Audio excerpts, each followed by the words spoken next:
So this is the Swagroller. I took the housing off here.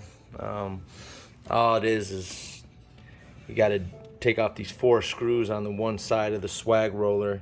You pull it, they'll disconnect right here. It has an issue with the rubbing.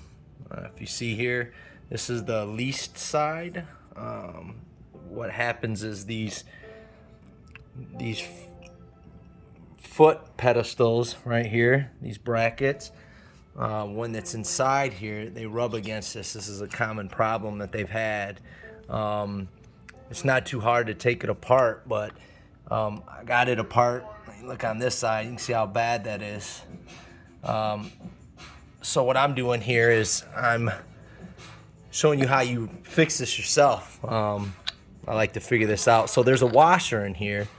What I figured here is I would put some spacer in there and give it a little bit more space to separate it from rubbing on this hub right here. So what I got is I have these for my washer, my hoses outside, you know, for your garden hose. I took those, and what I'm gonna do here, I'd like to use metal, but I don't know. I might have some. These look like a typical bicycle type setup here with this, and I think I have some of these. I'll have to go look, but I'm thinking I might be able to get away with this. I dropped that down. Look at that. Fits in there perfectly. It's a pretty hard rubber, and I'll put that back on it right there. That's gonna give it the space.